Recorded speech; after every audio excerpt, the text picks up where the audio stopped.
Bonjour à tous, aujourd'hui nous nous retrouvons pour le 4e épisode de Histoire 2. Je suis en compagnie de mes comparses habituels, Lino et Nohan, et puis de Céline Perrol. Bonjour à tous. Bonjour. Donc aujourd'hui nous allons nous intéresser aux femmes et sacrées. Donc de nos jours, on peut le voir, il n'y a aucune femme qui ont été pape ou encore évêque. Et donc aujourd'hui on va essayer de voir la relation qu'il y a entre femmes et sacrées. On va parler notamment de l'ouvrage de Céline Perrol, Le choix de Marthe, femmes et sacrées au Moyen-Âge. Puis nous allons débattre un peu sur le sujet. On a tous fait, comme l'a fait Antoine jusqu'ici, le constat que quand on parle de religion en général, même encore aujourd'hui, c'est pas les figures féminines qui nous viennent en premier, parce que comme tu l'as fait remarquer juste titre, il n'y a pas eu de femmes papes, on n'a pas eu de hautes fonctions euh, qui ont été Occupé par des occupées femmes. par des femmes, merci. C'est une parole, est-ce que peut-être vous pouvez nous apporter, est-ce que c'est, on n'a pas de femmes vraiment dans la religion, ou est-ce que c'est qu'on les a fait passer au second plan, voire au troisième ou quatrième, là, on n'en a aucun souvenir. On n'en a aucun souvenir. Alors, il y en a quelques-unes, mais il y a la papesse Jeanne notamment, donc il y a quelques exceptions, mais qui viennent juste, en effet, confirmer la règle. Et ça, c'est une question importante, qui est une caractéristique de la religion chrétienne catholique, hein, puisque chez les protestants, on trouve des femmes qui peuvent officier, mais ce n'est pas le cas dans la religion chrétienne. C'est un débat actuel, en effet, il y a tout un courant de femmes féministes qui prétendent pouvoir avoir ces fonctions, notamment de diaconesse, hein, c'est-à-dire celle qui est degré inférieur du sacerdoce. Donc, alors vous avez ouvert le sujet sur femmes et sacré, puis après on est tombé dans femmes et religion. C'est un petit peu différent parce que femmes et sacré, c'est le rapport à Dieu, les capacités que peuvent avoir les femmes en tant que mystiques, etc., de se relier à Jésus. Et puis on peut dire que la religion, c'est plus l'institution ecclésiale, c'est-à-dire la hiérarchie, le cadre, l'orthodoxie, etc.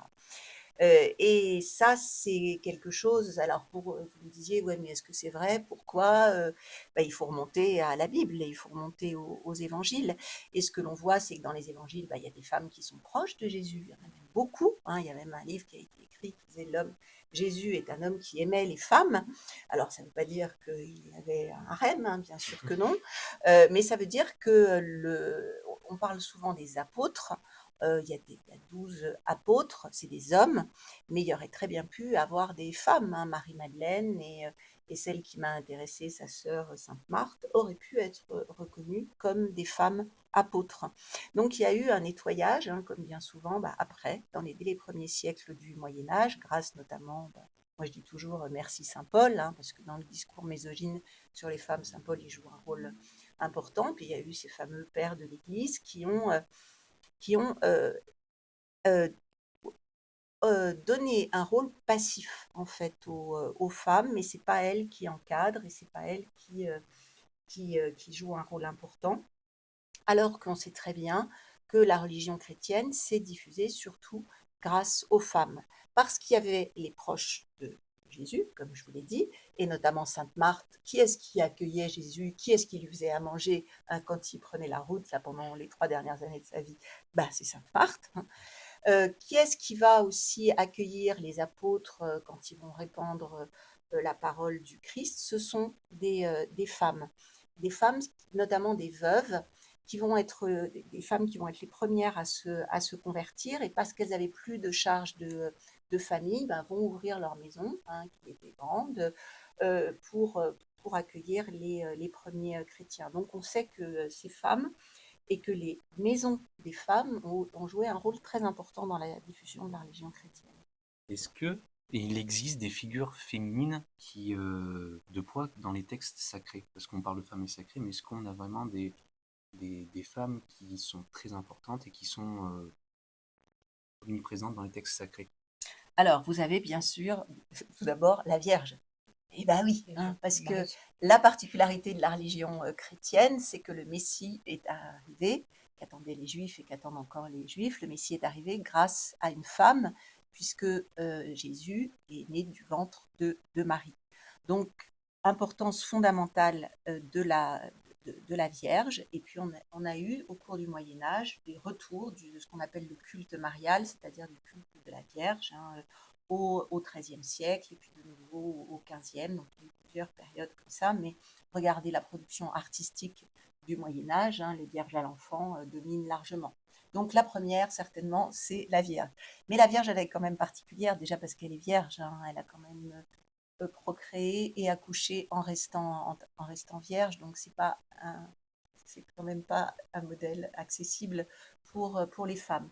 Mais c'est un rôle d'intermédiaire très important. La Vierge, c'est vraiment une super sainte, hein, qui fait le lien entre la terre et le ciel.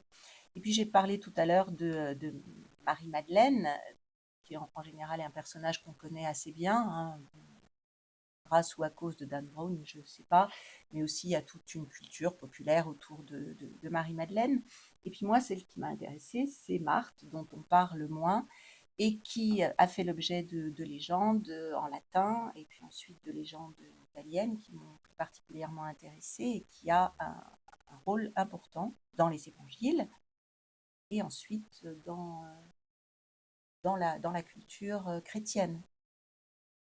Justement, la transition est toute trouvée pour parler de votre livre que vous avez enfin, qui est paru en 2021. Peut-être que vous pouvez nous en dire peut-être deux mots. Alors, quel est le sujet quelle était votre volonté au moment d'écrire ce livre? Alors ça s'est fait un peu par hasard, comme toujours, c'est-à-dire que moi je m'intéressais à l'histoire de l'hospitalité. Et Sainte Marthe, c'est une sainte hospitalière, c'est-à-dire qu'elle a ouvert sa porte à Jésus pour lui assurer le gîte et le couvert. Et il fallait que je fasse un colloque en l'honneur de mon professeur André Vaucher. Et j'ai cherché des idées sur la sainteté, puisque c'est un spécialiste de la sainteté, André Vaucher, et je suis tombée sur une série de légendes sur Sainte Marthe. Et c'est ça qui m'a amenée, parce que j'ai vu qu'il y avait des sources, qu'il y avait des documents, s'il y a des légendes, et j'ai pu voir qu'il y avait différentes traditions en fait scripturaires, c'est-à-dire différentes traditions de légendes, différentes versions de la vie de Sainte Marthe. Donc je me suis dit, là, il y a un sujet. Donc l'idée, c'était d'écrire un article, quoi, c'est-à-dire de travailler pendant un an sur ce sujet. Et puis, j'ai travaillé pendant 7 ans, puisque c'est devenu ma deuxième thèse, puisque quand on est universitaire, on fait une deuxième thèse en quelque sorte, qu'on appelle l'HDR, l'habilitation à diriger les recherches, qui est donne la possibilité ensuite d'encadrer des étudiants en doctorat. Donc c'est devenu un gros sujet de recherche et un livre. Voilà. Et non, alors, est-ce que vous pouvez nous résumer brièvement qui est Marthe? Alors Marthe, donc c'est la sœur de Marie-Madeleine et de Lazare, qui est reconnue comme l'hôtesse du Christ. Mais ce qui est très intéressant avec Sainte Marthe, c'est qu'elle a plusieurs vies, en fait. C'est-à-dire qu'elle a une vie en Terre Sainte, comme hôtesse du Christ, et puis lorsque le Christ a été enfin, après l'ascension du Christ, donc quand il a quitté définitivement la terre, elle a été placée sur un bateau avec sa sœur Marthe et avec Saint Maximin, Saint Lazare, en fait. Et ils ont été placés sur un bateau sans rame et sans gouvernail, et ils se sont retrouvés miraculeusement en Provence, notamment dans certaines versions à Sainte-Marie de la Mer. Donc ce sont des saints qui sont devenus des saints provençaux. Maximin, Saint-Lazare, c'est le premier évêque de Marseille. Marie-Madeleine, elle a vécu dans une grotte pendant 30 ans à la Sainte-Baume. Et Marthe, elle est devenue la sainte de Tarascon. Donc, elle s'est installée en Provence, elle a mené toute une prédication en Provence, et elle a été appelée par les populations de la future Tarascon pour vaincre un dragon. Donc, Marthe, elle est représentée souvent en train d'attacher un dragon, celle qui soumet le dragon. Donc, première vie évangélique, deuxième vie provençale, et un aspect aussi de Marthe qui m'a beaucoup intéressée, c'est que Marthe, elle a été confondue avec l'hémorroïs, qui est une femme anonyme dans les évangiles, qui a souffert de flux menstruels pendant 12 ans et qui a été miraculeusement guérie par Jésus. Donc je me suis intéressée à cette confusion. Hein, comment est-ce qu'on en est arrivé à confondre ma sainte Vierge, enfin c'est pas la Sainte Vierge, mais c'est une sainte Vierge qui est restée, et une femme impure comme l'hémorroïs. Mais ce qui m'a intéressée au-delà de ces personnages qui sont un peu lointains, c'est ce qu'en faisaient les femmes du Moyen Âge. Justement, ce que dans le livre et même de manière générale, Marthe en général est un peu apparentée à la figure de la maîtresse de maison, celle qui accueille, on peut dire. Est-ce que du coup, alors déjà, est-ce qu'il y a eu une évolution au cours du Moyen Âge de sa figure, peut-être d'un passage plutôt d'une sainte à plutôt garder cette image juste de la patronne des maîtresses de maison? Est-ce que peut-être une figure qui est venue un peu plus populaire peut-être après, à la fin après le Moyen Âge, ou qu'est-ce que vous en dites par rapport à l'image qu'on a de Marthe, le souvenir qu'on en a gardé? Alors, je vais essayer de faire simple et court, hein, ce qui est difficile, puisqu'elle a quand même occupé ma vie pendant, m'a intéressée pendant de nombreuses années. Ce qui apparaît dans les sources cisterciennes, donc liées à l'ordre de Cîteaux, c'est que Marthe est considérée comme la première prêtre. C'est-à-dire qu'on considère que sa maison est la première église et sa table, la table où il a accueilli Jésus, le premier autel. Donc on a fait vraiment de Marthe une figure centrale dans les sacrements, hein, et dans la religion. Et puis, ce rôle de Sainte Marthe a évolué au cours des siècles, et c'est seulement, en fait, ce qui est intéressant, c'est que Sainte Marthe, elle est présentée dans un premier temps comme la petite sœur de Marie-Madeleine, et puis elle est devenue la grande sœur, et puis elle est devenue la vieille fille, hein, celle qui ne se marie pas, qui s'occupe des autres. Donc la Marthe, si vous regardez des films des années 30, 40, même dans les romans du 19e, Marthe, c'est la boniche, hein, c'est celle qui se consacre aux autres, donc qui n'est pas tellement gracieuse, hein. Donc dans l'iconographie du 19e siècle, on va la voir avec un visage pas très avenant, contrairement à Marie-Madeleine. Et elle va être parfois associée dans les légendes en Espagne, notamment à la fin du 19e, à la sorcière. Donc là, on retrouve aussi la femme impure, vous voyez, qui m'a intéressée. Donc, ce qui est très intéressant dans les saints et les saintes, on se dit, bah, c'est des histoires de catéchisme. Mais non, non, non, pas du tout, c'est pas des histoires de catéchisme, c'est que ça évolue au cours des siècles pour répondre aux besoins de chacun. Et Marthe, elle est revenue chez les féministes de la fin du 19e comme la sainte des femmes au foyer, qui, comme on le dit, bon là, c'est toujours pas acquis ça, mais c'est un vrai métier, hein, femme au foyer, et ça occupe largement des journées entières. Est-ce que cette figure de Sainte Marthe, elle a eu un écho dans la pratique féminine du christianisme, ou ce fut l'effet inverse, et on a vu que les hommes ont continué à mettre à l'écart les femmes de l'institution catholique? Bah, c'est ça qui m'a intéressée, c'est que les légendes que j'ai étudiées de Sainte Marthe, elles étaient plutôt du XIVe, XVe siècle, quand les femmes ont bien été mises de côté, hein. Il y a eu la réforme grégorienne, etc. Donc c'était quelque chose d'acquis, c'est-à-dire que Marthe, c'est une sainte, bon, qui reste à la maison, enfin qui fait à manger, ça reste un acquis, pas de problème pour d'évolution au cours des siècles, mais c'est quand même une femme prédicatrice, une femme qui est allée vivre dans la forêt toute seule en tant qu'ascète, et qui a créé une communauté de moniales. Et ce que l'on interdit aux femmes, notamment à la fin du Moyen Âge, c'est de prêcher. Il y en a qui sont restées, qui ont été brûlées, hein, pour ça. Je pense à Marguerite Porete au début du XIVe siècle, place de Grève à Paris, pour avoir pratiqué la prédication. On considère que les femmes peuvent parler, mais à la maison, que les femmes ne peuvent pas prendre la parole publiquement. Et ça s'affirme même si Saint Paul l'a dit très tôt, ça s'affirme surtout au XIVe et au XVe siècle. Et moi, ce qui m'intéressait, c'est de penser à ces femmes qui n'ont pas le droit de prendre la parole en public, mais qui vont quand même lire l'histoire de femmes qui prêchent, hein, celle de Marie-Madeleine, celle de Marthe. Donc il y a bien, si vous voulez s'intéresser à ces saintes, c'est bien une façon, dans l'esprit des femmes, de cultiver cette volonté de faire ce qu'elles ne peuvent plus faire, mais l'envie est encore là et l'intention est encore là.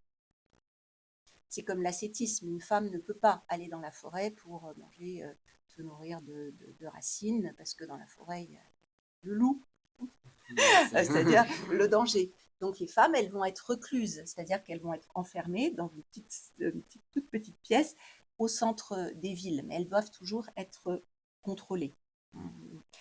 Et Marthe, c'est pourtant une femme qui est allée vivre mâles hein, dans la forêt. Donc il y a cet aspect-là qui m'intéressait beaucoup. Moi, j'ai une question, mais qui élargit peut-être plus sur femmes et religion, comme Antoine en a parlé au tout début. L'an dernier, on a pu étudier un tableau de Bernard d'Antienne, où on avait d'un côté les hommes et les femmes, c'est juste là d'ailleurs, vous l'avez pas, mais nous on le voit, et où on a pu étudier que notamment les hommes pendant la prédication sont un peu distraits, regardent à droite, à gauche, là où les femmes sont vraiment très concentrées sur la parole qui est en train d'être donnée. Moi, la question que je me posais là-dessus, c'est est-ce que donc c'était pas possible publiquement pour une femme de parler de religion comme ça, de faire une prédication, mais est-ce que c'était possible dans des cercles plus privés de femmes, comme ce qui peut s'apparenter à des cercles de lecture, mais c'est pas exactement ça, mais voilà. Est-ce que ça existait ce genre de choses-là de femmes qui du coup s'intéressaient aux autres grandes femmes de la religion, mais entre elles, dans des petits groupes? Alors, plus qu'entre elles, c'est dans le cadre de la famille. Alors, ça peut être une famille élargie, bien sûr, sur plusieurs générations, mais une des fonctions importantes et que rappelle notamment le prédicateur Bernard d'Antienne, c'est que la femme a pour fonction de transmettre la religion à ses enfants et à son mari aussi, à veiller qu'il pratique bien, qu'il respecte les règles de l'Église. Donc, bien sûr, les femmes ont un rôle d'éducation très important, mais ça reste dans le domaine domestique, comme beaucoup de choses hein, pour les femmes. Ça ne veut pas dire que ce n'est pas important, mais ça veut dire qu'en effet, elles doivent être bien sages pour écouter les sermons parce qu'elles ont comme fonction de le transmettre ensuite aux autres membres de la famille. Finir cette petite émission par rapport à présenter un petit peu votre travail de recherche, en quoi ça consiste, en quoi, par exemple, pour parler de la figure de Sainte Marthe, sur quoi vous vous appuyez pour vos travaux, Oh là là, vous me demandez ça en une minute, c'est un défi. Donc, j'ai couru aux archives, j'étais dans les bibliothèques de Florence. Donc, ce que j'ai fait, c'est que j'ai vu une dizaine de manuscrits hein, qui faisaient, je crois, entre 20 pages, 20 feuillets et 3 ou 4 feuillets. Et ça a été un travail de comparaison des textes. Donc, ça m'a permis de voir 3 versions. Ça, c'était en italien. Et à partir de là, je suis remontée aux versions latines. La question était de savoir est-ce qu'on traduit du latin au toscan hein, ou est-ce qu'on invente une version toscane. Donc pour ça, il fallait bien que je vois ce qui avait été écrit en latin. Donc c'est pour ça peut-être que ça m'a pris du temps. Donc la question était de voir notamment qu'il y avait une version toscane tout à fait originale hein, qui n'existait pas en langue latine. Et puis après, donc, il a fallu analyser ces documents. Il faut d'abord les transcrire, les lire, parce que ce n'est pas écrit en langue facile de nos jours. Et puis, il y a tout un travail d'analyse, bien sûr, c'est-à-dire de comprendre ce que c'est que la prédication des femmes, ce que c'est qu'avoir ces règles au Moyen-Âge et pourquoi c'est considéré comme impur. Donc, tout un travail oui, d'analyse hein, qui suit ensuite un travail de rédaction. Et pardon, cet ouvrage que vous avez écrit, est-ce que il s'adresse à un public qui est plutôt coutumier de l'histoire ou est-ce que ça peut être lu par qui veut le lire? Eh bien, j'ai essayé de simplifier le travail universitaire. Il semblerait que je n'ai pas vraiment réussi parce que ça reste quelque chose d'ardu. Donc, bah, il va falloir que j'en écrive un autre, hein, certainement plus lisible. Mais c'est pour ça aussi que moi, ça m'intéresse de faire ce travail avec vous de vulgarisation, de médiatisation, parce que quand même, on est quand même pas mal formaté universitaire et c'est dur de s'adresser à un autre public. Je pense qu'on peut s'arrêter là pour ce nouvel épisode. Alors, on vous tiendra informé pour la suite. Mais d'ici là, comme d'habitude, n'essayez pas. N'oubliez pas les recommandations, toujours. C'est ce que j'allais dire. N'oubliez pas les recommandations et de vous abonner. On n'a pas encore dit ça, de vous abonner. Oui. Et bah voilà. Après, merci comme d'habitude à Antoine, Noan et Céline Perrol d'avoir été avec nous. Et puis, on vous retrouve dans les prochains épisodes d'Histoire de